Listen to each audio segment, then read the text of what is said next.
Hey everybody, Mr. Judson here. So today we're going to talk about applications of linear equations. Story problems, things you can do with equations of lines, stuff like that. So one of the things that we had mentioned the other day, and didn't have anything in our homework to deal with this, is that parallel lines have equal slopes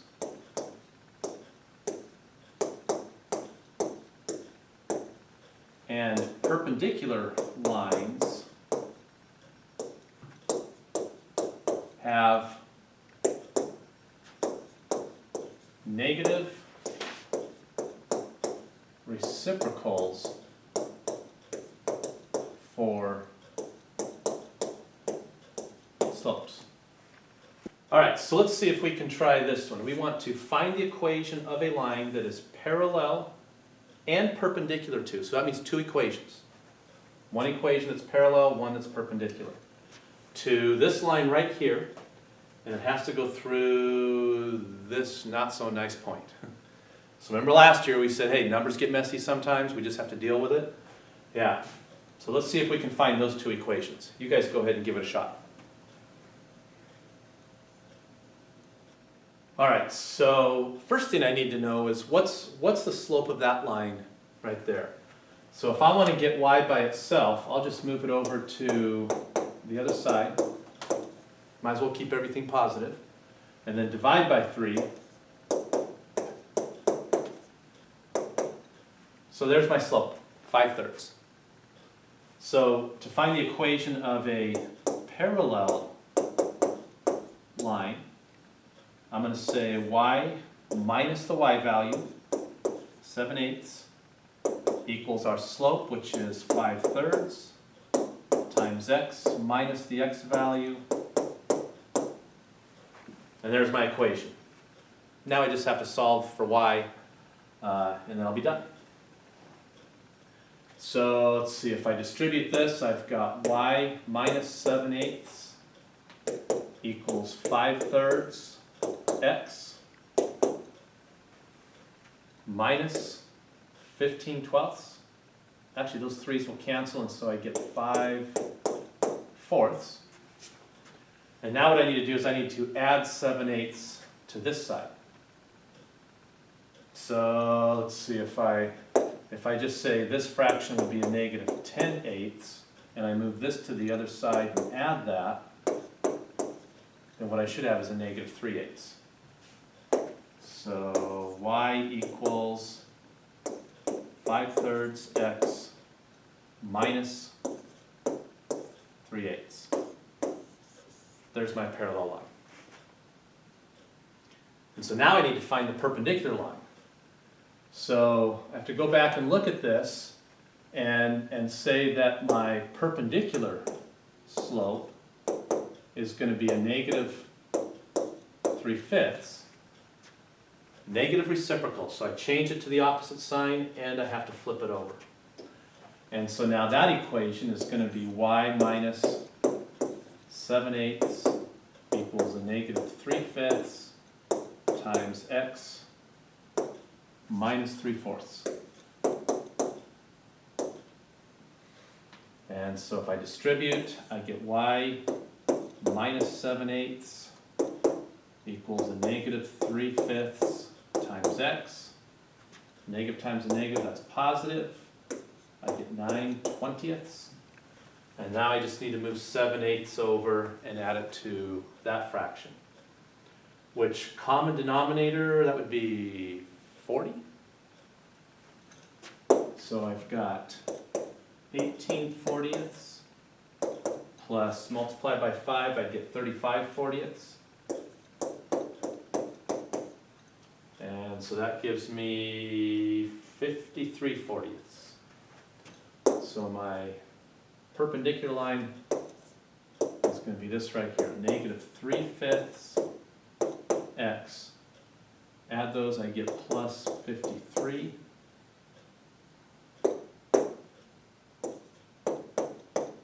40ths. There's my perpendicular line.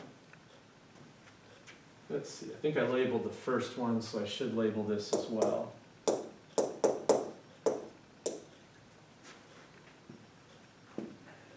All right, messy numbers.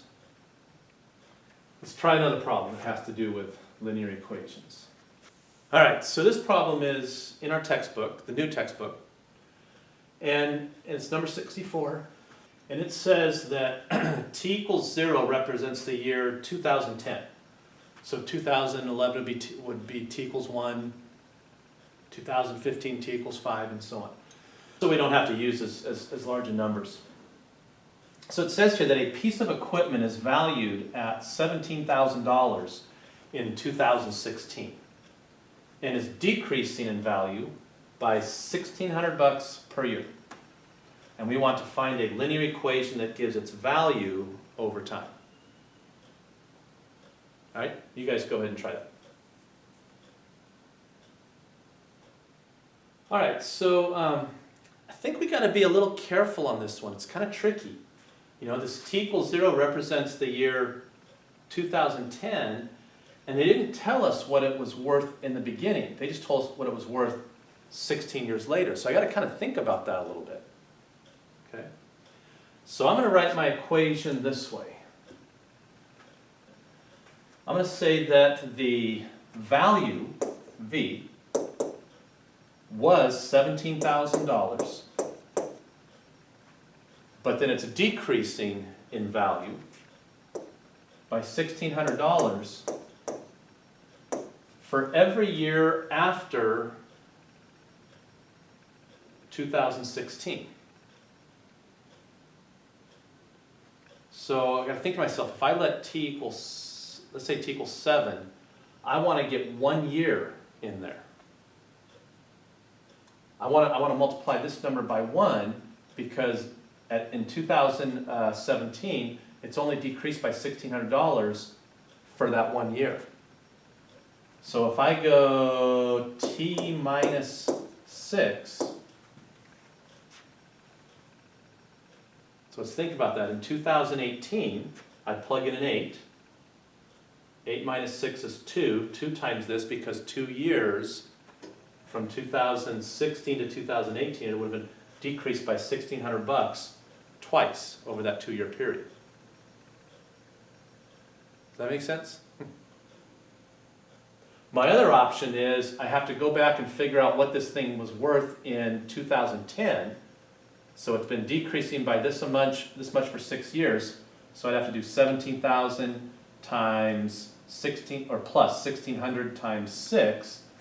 Use that as my starting amount, and then minus 1,600t. So let's see what happens. I think I'm going to get the same thing either way. If I do 17,000 minus 1,600t, multiply these two, and I get plus, let's see, 6,000 plus 3,600, that'd be 9,600. Okay, so multiply those two, you get a positive 9,600. So that must be the amount that it had decreased prior to 2016, from 2010 to 2016. So when I add those two together, I'm going to get 26,600 minus 1,600t. There's my equation that gives me the value of that equipment at any time after 2016. All right, that would make us think a little bit. All right, so this is also out of our textbook. It's problem number 66. And the question is, are these 3 points collinear? The word collinear means, do they all line up in a straight line? And somehow we've got to find a way to figure out how to do that. You guys go ahead and give it a shot. So I can think of 3 ways to do this. And one way I don't really think is a very good method. One is I could just graph it and look and see if they look like they're in a straight line. However, that may not be a very good method because it might look like it's in a straight line, but it's just barely off by a little bit. So I don't think I like the idea of graphing. The second option is I could find the equation of a line through these 2 points. And once I get that equation, I'll just plug this xy coordinate in and see if I get a true statement. That would work. But I think the easiest way is to find the slope between those 2 points, and then find the slope between those two, and if they're the same, then they're collinear. They have to be, right? So y2 minus y1, that's a negative 10. x2 minus x1, that's 7. So I'll do the same thing over here. Here the slope equals y2 minus y1, so that would be 17. Negative 5 minus 7, that would be 12. Those are not equal to each other. I don't think they're real far off, but they're definitely not equal. And so these 3 points are not collinear.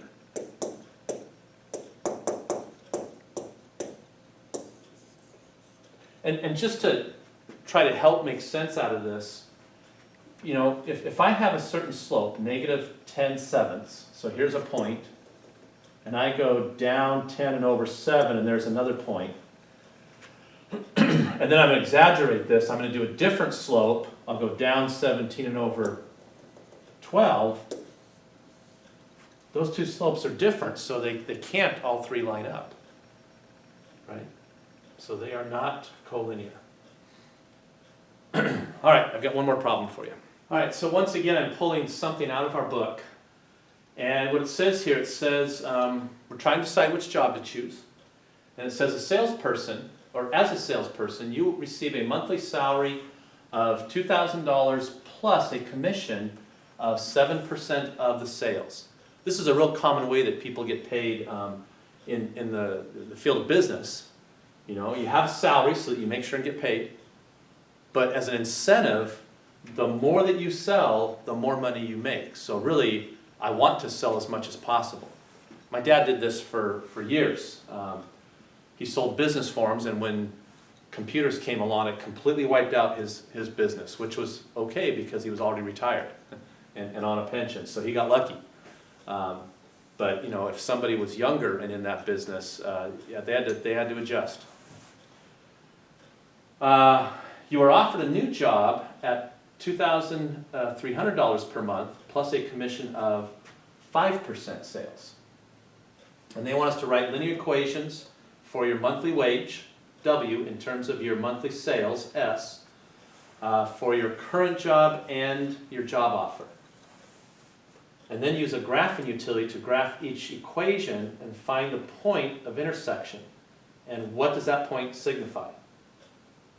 And then part C, you think you can sell $20,000 worth of a product per month. Should you change jobs? All right, you guys go ahead and try it.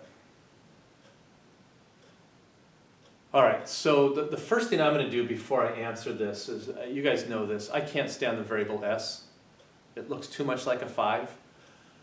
So I'm just going to use x for sales. So I'll just acknowledge that x equals sales, which equals the variable s. So I can use x instead of s now. And so the first, or the current job, so the current job pays $2,000 plus 7% commission. So that means my equation is going to look like this. My wages will be $2,000 plus 0.07 times x, whatever our sales are. Which, really, that's just a linear equation, right? Y equals mx plus b. This is our starting point, and this is our slope, our rate of change based on how much we sell. The second offer, or the offer, I guess, because we already have a job, is $2,300 plus 5%. So W equals $2,300 plus 0.05 times x. And so now what they want us to do is they want us to graph both of these and see which one in reality pays more. So let me pull up my graphing calculator. All right, so I need to graph those two equations. So turn the calculator on, F18 to get rid of that stuff. And I'm going to go green diamond, y equals. So the first one here was 2,000 plus 0.07 x. And the second one is 2,300 plus 0.05 x.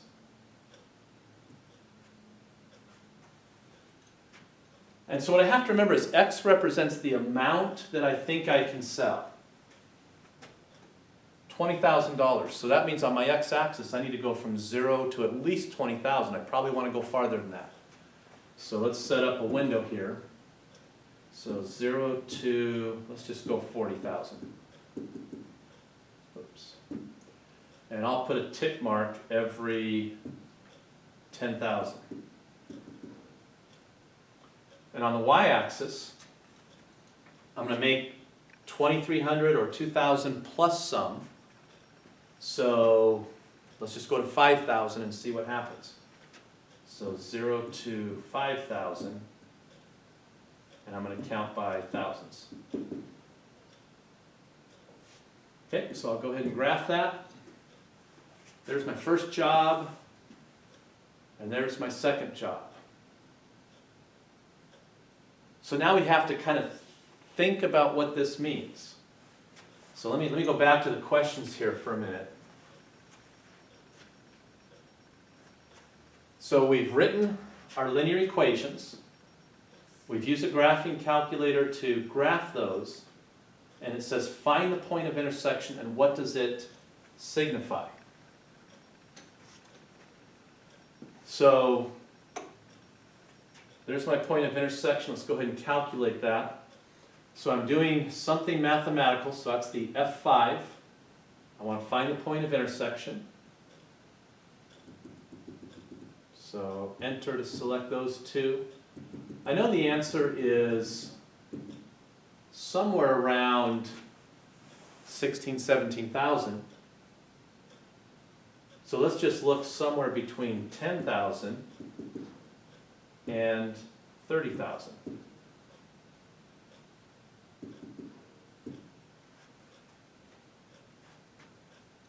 $15,000. There's my point of intersection.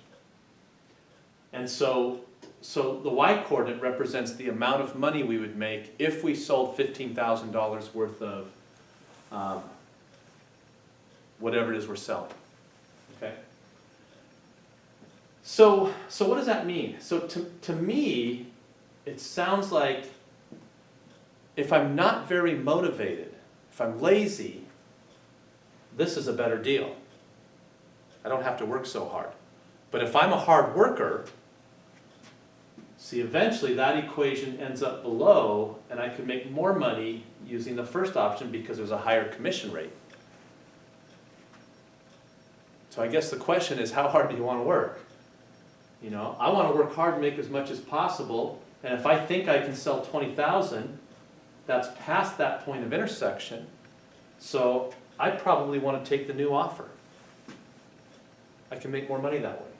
Now, you know, for a few items, or you know, for a small amount above 15,000, I'm not really making a whole lot of extra money. But if I could get out here near 40,000, maybe that's a significant amount. And if you want to find out how significant, use trace, F3, and go all the way out to 40. Oops, 40,000. Okay, so $4,800, hit the down arrow. Now I'm at $4,300, so it's a $500 difference. And you know, if you're talking about in a month, you know, $500 is significant. If you could do that every single month, I mean, that's what, $6,000 extra per year? That's quite a bit. That's a car payment, right? Okay.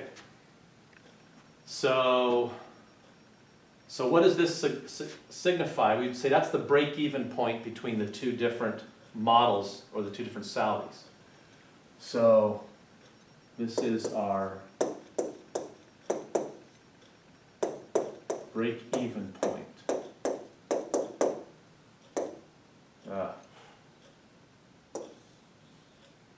What's happening here?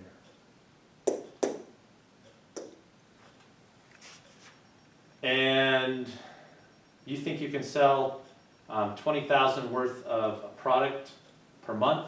Should you change jobs? Yes. Because here, W at 20,000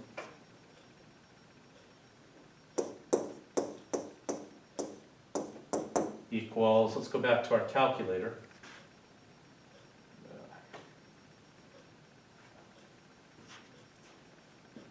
And so if I'm still in trace mode and I want to be on the higher equation, so I go to 20,000, 3,400 bucks. If I arrow down, 3,312. So at this point I could make an extra $88, 87 and some change. I don't know where my stuff went here. There we go. So this was 3,400. Here W at 20,000 was 3,312 point, what was that? 66.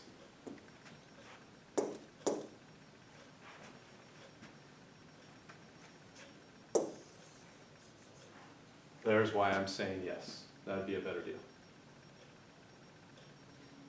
All right, so that's what we have for today. Still working with linear equations, but maybe doing a little bit of problem solving. Let me get you guys an assignment. All right, so there it is. Assignment number 2 continued.